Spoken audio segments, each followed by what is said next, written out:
প্রেমিকার মন বোঝার চেয়েও যেন এখন অনেক বেশি কঠিন হয়ে উঠেছে জুলিয়ান আলভারেজের পেনাল্টি বোঝা।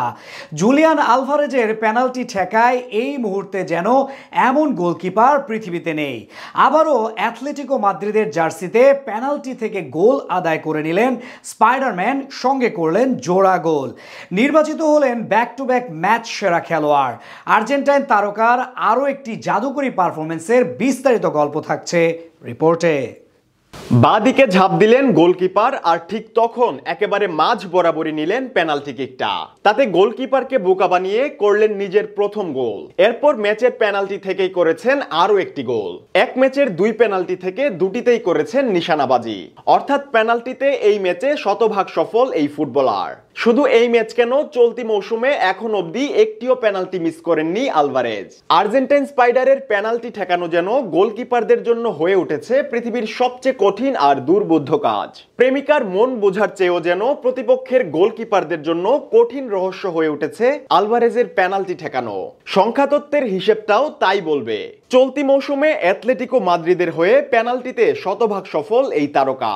যদিও রিয়াল মাদ্রিদের বিপক্ষে চ্যাম্পিয়ন্স লিগে ট্রাইবেকারে পেনাল্টি মিস করেছিলেন আলভারেজ, কিন্তু আনঅফিশিয়ালি সেটা গোলই ছিল।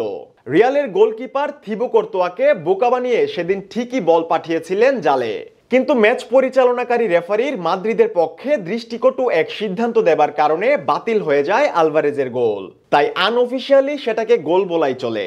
অর্থাৎ চলতি মৌসুমে এখন অবধি পেনাল্টি কিকে শতভাগ সফল 24 বছর বয়সী এই ফরোয়ার্ড। অবশ্য পেনাল্টি থেকে এই ম্যাচে জোড়া গোল করে চলতি মৌসুমে তার নামের পাশে যুক্ত হলো 26টি গোল, যা তার 3 বছরের ইউরোপ ফুটবলের ক্যারিয়ারে সর্বোচ্চ। অর্থাৎ ম্যানচেস্টার সিটি ছেড়ে চলে আসা যে ভুল সিদ্ধান্ত ছিল না, সেটারই প্রমাণ করে চলেছেন বিশ্বজয়ী এই ফুটবলার। কেননা ম্যানচেস্টার সিটিতে পেপ গার্দিওলা কখনো ব্যবহার করেননি তার প্রতিভা।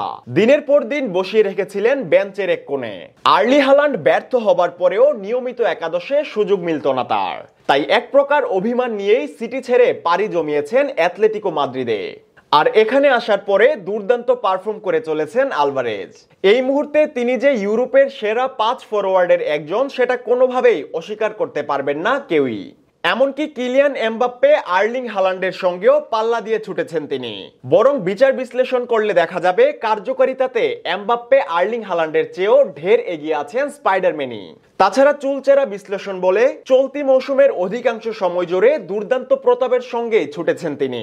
শুধু তাই নয়, হালান্ড এমবাপ্পেরা যখন সেন্ট্রাল ফরওয়ার্ড হিসেবেই খেলে গেছেন, তখন আলভারেজ খেলেছেন ভিন্ন ভিন্ন কয়েকটি পজিশনে। কখনো উইঙ্গার, আবার কখনো অ্যাটাকিং মিডফিল্ডার হিসেবে পারফর্ম করতে দেখা গিয়েছে তাকে। তারপরও তার নামের পাশে আছে 31টি দুর্দান্ত গোল কন্ট্রিবিউশন।